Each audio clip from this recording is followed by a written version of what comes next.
Bonjour à tous et bienvenue dans cette nouvelle vidéo. Aujourd'hui, on va traiter de l'Ethereum classique. Vous nous avez posé pas mal de questions à son sujet. Du coup, comme toujours, on essaye de répondre à vos interrogations au sein d'une même vidéo. Donc, ce nouveau format semble vous plaire. On a pas mal de retours positifs justement sur tout ça. Si aujourd'hui vous avez d'autres interrogations sur d'autres crypto-monnaies, comme d'habitude, n'hésitez pas à nous le dire en commentaire de la vidéo. On est vraiment à l'écoute de l'ensemble de vos interrogations et de vos propositions pour faire évoluer la chaîne. Et du coup, sans plus attendre, on rentre dans le vif du sujet.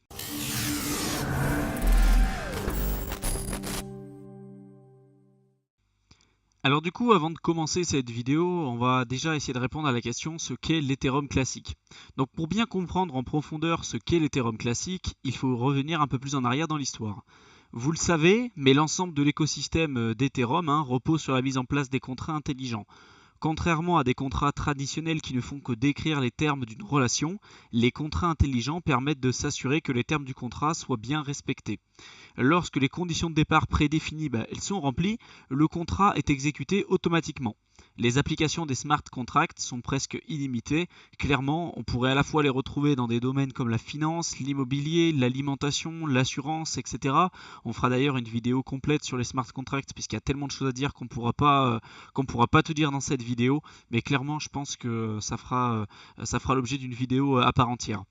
Donc à l'époque, il y a une organisation autonome décentralisée qu'on appelait The DAO qui avait été développée justement pour mettre en place un fonds de capital risque pour financer toutes les applications décentralisées qu'on appelle aussi les dApps, justement qui ont été créées dans l'écosystème.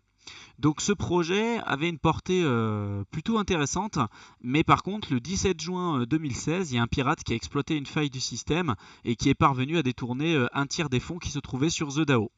L'événement a été l'origine justement d'une véritable controverse au sein de la communauté Ethereum.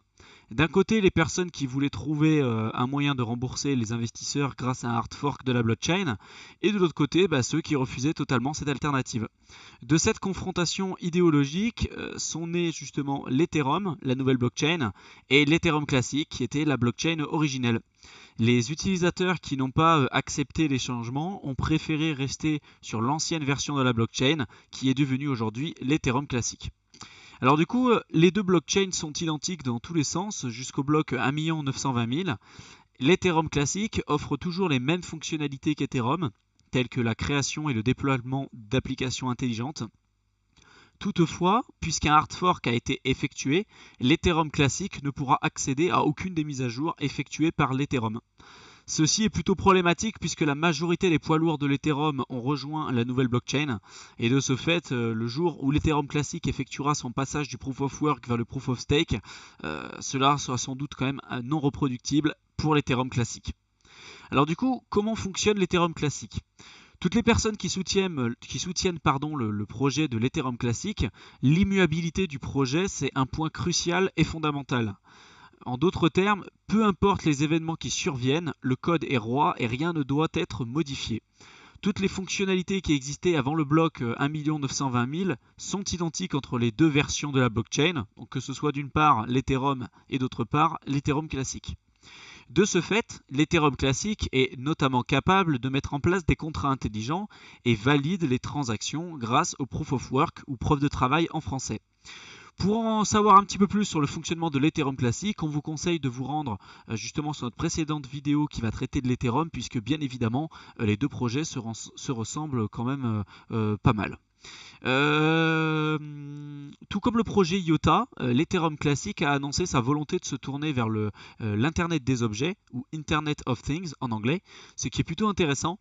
Il y en a beaucoup qui misent d'ailleurs sur cet aspect pour faire d'éventuelles plus-values sur le long terme.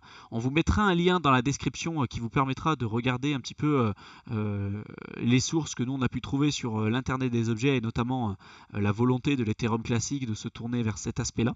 Donc vous nous direz ce que vous pourrez en penser. Tout à l'heure, j'ai parlé du projet IOTA. Si ce projet vous intéresse, n'hésitez pas à regarder nos précédents tutoriels qui parlent un petit peu du projet IOTA. On a fait une fiche complète et également un tutoriel en vidéo complet à son sujet. Donc voilà, n'hésitez pas à aller voir sur notre chaîne YouTube. Vous en apprendrez d'autant plus sur ce projet si c'est dans celui-là que vous souhaitez investir.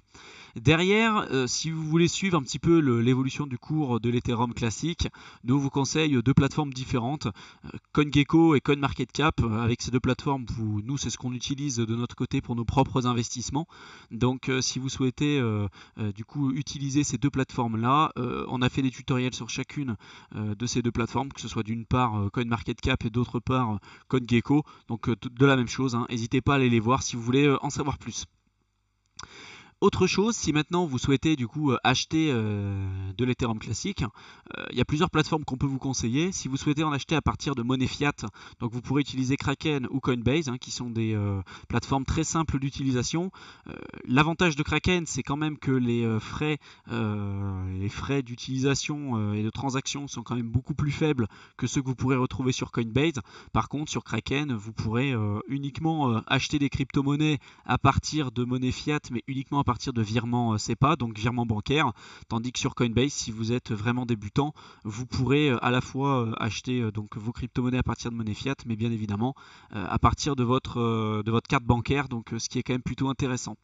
Derrière, on nous a posé la question, avec eToro, vous pourrez bien évidemment acheter des Ethereum classiques. Par contre, contrairement au Kraken et à Coinbase, hein, ces deux plateformes qu'on vous a présentées précédemment, sur eToro, vous ne détenez pas, vos crypto-monnaies en tant que telles. Avec eToro, bien évidemment, si le cours de l'Ethereum classique augmente dans les jours à venir, vous pourrez être capable de revendre ça pour avoir une plus-value, mais vous ne serez pas capable d'être détenteur vraiment originel des Ethereum classiques et de les envoyer sur d'autres plateformes d'échange. Si derrière vous voulez les avoir vraiment en tant que telles, vous conseille plutôt de vous orienter vers des plateformes comme Coinbase ou Kraken. On a fait des tutoriels sur chacune de ces deux plateformes sur notre chaîne YouTube et sur notre blog, donc n'hésitez pas à aller les voir. Sinon, si derrière vous voulez utiliser des plateformes d'échange plutôt en échangeant par exemple vos bitcoins contre de l'Ethereum classique, vous pourrez utiliser Binance, hein, qui est très simple d'utilisation, et c'est une plateforme également où on a fait un tutoriel complet à son sujet. Derrière, si vous souhaitez miner de l'Ethereum classique, donc il y a plusieurs alternatives qui vont pouvoir se présenter à vous. Bien évidemment, l'Ethereum, tout comme l'Ethereum classique, fonctionne sous le principe du Proof of Work pour le moment, donc il est possible de le miner. De plus, contrairement à l'Ethereum classique, l'Ethereum classique est bien plus facile à miner, car la compétitivité pour valider les blocs de transaction est bien plus faible.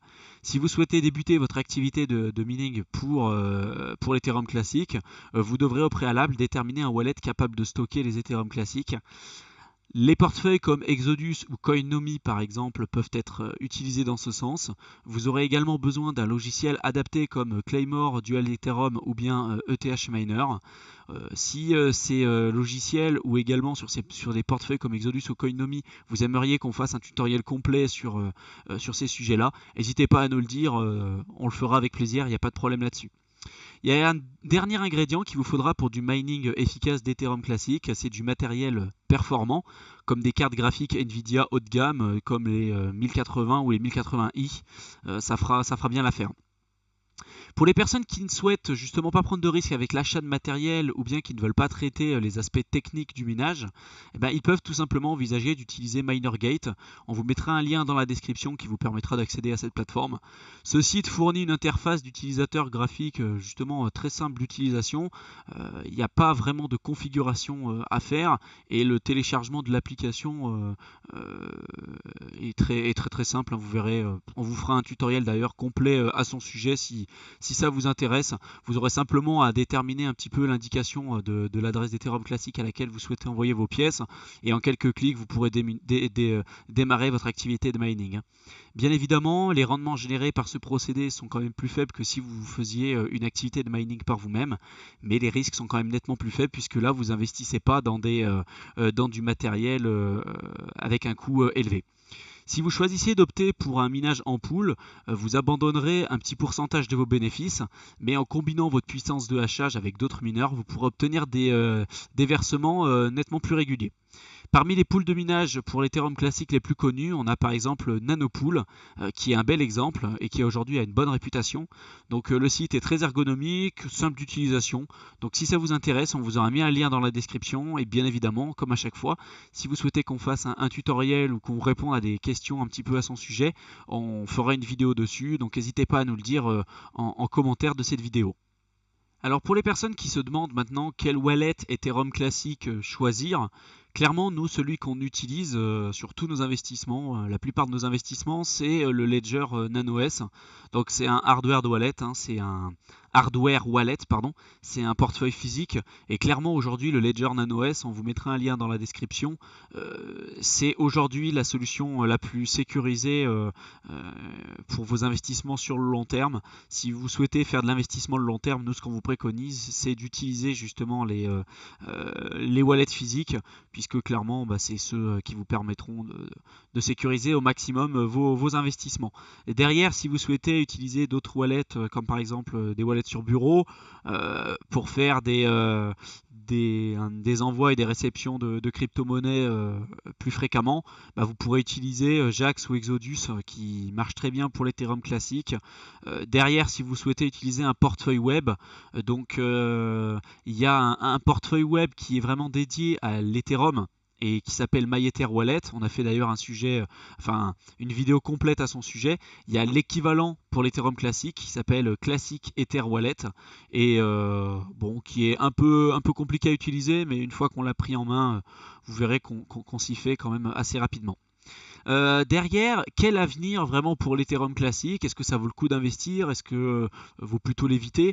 Bon, clairement, nous, on n'est pas là pour vous dire d'investir ou non sur tel ou tel projet. On essaye de vous présenter un petit peu, nous, ce qu'on a pu apprendre de par notre expérience et de par les informations qu'on a pu retrouver sur Internet.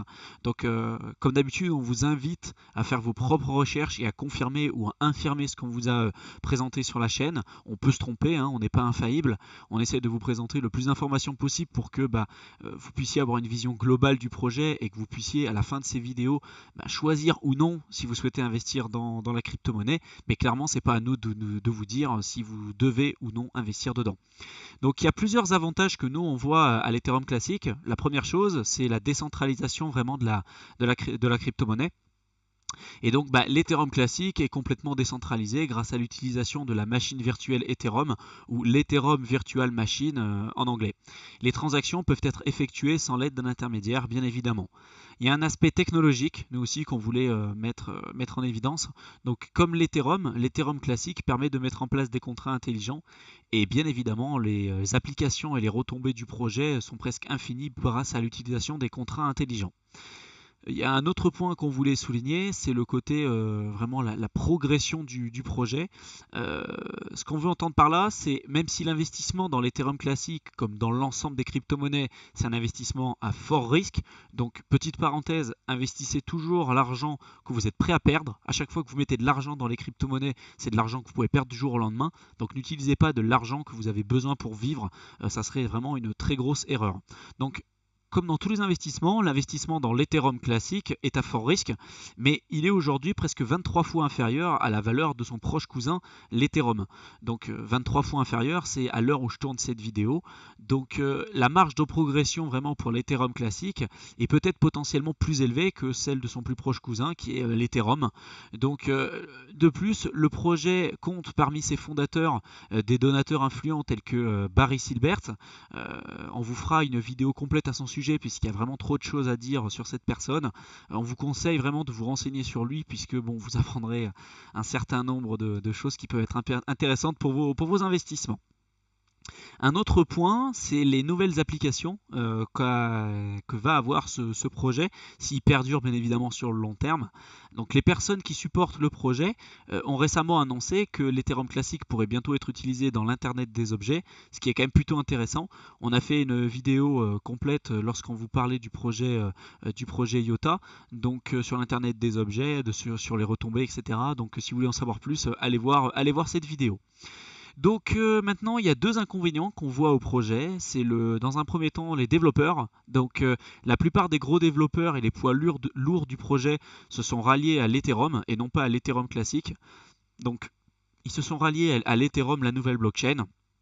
C'est le cas par exemple de Vitalik Buterin, hein, qui est aujourd'hui le refondateur de l'Ethereum. Un autre inconvénient également qu'on trouve au projet, c'est les mises à jour. Donc à cause du hard fork qui a été effectué, l'Ethereum classique n'a pas accès aux mises à jour qui sont effectuées sur la blockchain de l'Ethereum. Donc par exemple, lorsque l'Ethereum parviendra à effectuer sa transition du Proof of Work vers le Proof of Stake, l'Ethereum classique, quant à lui, sera contraint de rester sur le Proof of Work, qui, je vous le rappelle, est nettement plus énergivore que le Proof of Stake. Donc on pourra penser vraiment que dans les années à venir, si la transition vraiment se fait pour l'Ethereum, il y aura vraiment encore une distance, je dirais, qui s'imposera entre les deux projets, et sans doute que l'Ethereum classique ne sera pas capable de pouvoir rattraper son retard. Maintenant, on nous a posé également beaucoup de questions d'un point de vue fondamental, un petit peu ce qui permet de différencier l'Ethereum de l'Ethereum classique. Donc clairement, il y a 3 points que nous on va mettre en avant. C'est d'un côté, le premier côté, c'est le côté philosophique. Donc comme on l'a expliqué un petit peu plus tôt dans cet article, pour les partisans de l'Ethereum classique, justement, eux, ils souhaitent rester fidèles à l'immuabilité de la blockchain, peu importe les événements qui surviennent. Après l'attaque de The DAO, il y en a beaucoup qui ont pensé que la justice devait être rendue, et c'est exactement ce que le hard fork a permis de faire. Non seulement il a considérablement dévalué la quantité d'Ether détenue par l'attaquant, mais en plus il a également remboursé chaque détenteur du jeton DAO. L'autre point qu'on voulait mettre en place, qu'on voulait vous présenter, c'est le côté vraiment de la décentralisation. Pour rembourser les victimes de l'attaque de The DAO, la communauté de l'Ethereum a décidé de réaliser un hard fork justement pour pouvoir contrôler, pour pouvoir avoir le contrôle sur les adresses et les montants des portefeuilles. L'idée d'une décentralisation est donc bien plus proche de la vision portée par l'Ethereum classique que celle de l'Ethereum désormais. Pour beaucoup, cette manipulation était nécessaire, mais pour d'autres, cela est un risque puisque maintenant, la blockchain Ethereum est quelque peu centralisée. Il y a un autre point, donc comme je l'ai dit tout à l'heure, il y a le côté vraiment philosophique, le deuxième c'est la décentralisation, et le troisième c'est le nombre de coins. Donc il est prévu que le nombre de coins pour l'Ethereum classique qu'il soit limité, alors que cela n'est pas le cas pour l'Ethereum. L'Ethereum classique serait donc déflationniste, alors que l'Ethereum serait plutôt inflationniste. Si je devais résumer un petit peu ce que je vous ai dit en quelques mots pour que vous puissiez avoir une vision globale sur tout ça, je dirais simplement qu'en juin 2016, The DAO a été victime d'un piratage. Et la communauté qui soutenait le projet Ethereum développé par Vitalik Buterin s'est scindée en deux à l'issue d'un hard fork. D'un côté, les personnes qui soutiennent l'Ethereum classique et qui pensent que la blockchain doit être immuable, et de l'autre, ceux qui pensent que le hard fork était nécessaire pour la survie et l'évolution du projet sur le long terme. L'Ethereum peut être considéré comme une mutation et une violation des principes d'immuabilité derrière la blockchain. Ces propos peuvent et doivent être nuancés. L'épisode décrit un peu plus haut constitue également une victoire pour la communauté d'Ethereum. Cette dernière a démontré qu'elle était capable de gérer un des pires piratages de l'histoire de la crypto-monnaie. L'idée de base de The DAO aurait pu avoir justement un impact considérable sur l'avenir de la technologie, de la perte de confiance totale de la part de la communauté par exemple. Cependant, les failles fondamentales de sa sécurité ont donné naissance à une plateforme nettement plus solide aujourd'hui. Récemment, Vitalik Buterin a annoncé sa volonté de faire la transition du Proof of Work vers le Proof of Stake, comme je vous l'ai dit tout à l'heure. Et le Proof of Work, c'est en effet est quand même réputé aujourd'hui comme étant trop énergivore, contrairement au Proof of Stake qui est bien plus performant. Ceci pourrait marquer un tournant majeur dans l'évolution des deux projets. Il est important de noter que l'Ethereum classique ne sera pas capable d'implémenter cette mise à jour. Le hard fork de juin 2016 l'empêche d'effectuer cette tâche, même si justement les plus gros développeurs du projet initial ont rejoint la blockchain Ethereum, l'Ethereum classique a aujourd'hui quand même du mal à rattraper son retard vis-à-vis de son plus proche cousin. De plus, l'Ethereum a aujourd'hui une avance considérable justement sur l'ensemble des crypto-monnaies et plus particulièrement sur son domaine d'activité. Si aujourd'hui vous voulez en savoir un petit peu plus sur l'Ethereum, puisqu'aujourd'hui j'ai parlé de l'Ethereum classique, on vous invite à aller voir nos précédentes vidéos qui traitent plus particulièrement de l'Ethereum. On a fait une vidéo récemment aussi sur les smart contracts. Qu'est-ce que réellement les smart contracts, en quoi c'est révolutionnaire et en quoi ça risque de révolutionner la vie qu'on connaîtra demain. Donc n'hésitez pas à aller la voir non plus si vous voulez approfondir tout ça. Un petit point également que je voulais dire en conclusion, l'Ethereum a été à de nombreuses reprises justement pointé du doigt par la communauté à cause de la centralisation de la blockchain qui a été provoquée pour gérer les problèmes rencontrés quelques années auparavant. Mais aujourd'hui, on se rend compte que cette centralisation, entre guillemets, hein, c'est un bien grand mot, mais c'est pour que vous compreniez que cette centralisation qui a été effectuée, ça a permis de rendre justement l'Ethereum la plateforme qu'on connaît aujourd'hui et qui est bien plus résiliente que ce qu'elle était auparavant. J'espère que cette vidéo vous a plu. Si c'est le cas, n'hésitez pas à partager cette vidéo autour de vous, mettre un pouce bleu et nous dire en commentaire ce que vous en avez pensé. Si vous avez des interrogations, des points que vous aimeriez qu'on éclaircisse sur d'autres vidéos, n'hésitez pas également à nous le dire. Si vous avez des idées pour l'évolution de la chaîne, on est à l'écoute. On lit chacun de vos commentaires. On essaye d'être à l'écoute vraiment de chacune de vos propositions. On considère véritablement cette chaîne comme un support puisqu'on considère qu'on est une équipe, qu'on évolue ensemble. Les crypto-monnaies, c'est un domaine qui évolue à une vitesse folle et clairement, on peut pas tout savoir. On a vraiment l'impression d'apprendre autant de vous que ce que vous pouvez apprendre de nous. Et les retours que vous nous faites jusqu'à présent, c'est juste extraordinaire. Si vous pouviez je dirais partager les vidéos de notre chaîne et notre chaîne un petit peu autour de vous, ça nous aiderait véritablement à nous faire connaître et puis à aider le plus de personnes vraiment dans les investissements dans les crypto-monnaies et à faire découvrir vraiment ce merveilleux domaine d'activité qui est pour nous un secteur indispensable dans les années à venir et qui va être source de bouleversements économiques monstrueux. Sur ce, je vous dis à plus dans une prochaine vidéo et puis je vous souhaite une excellente fin de soirée. Salut!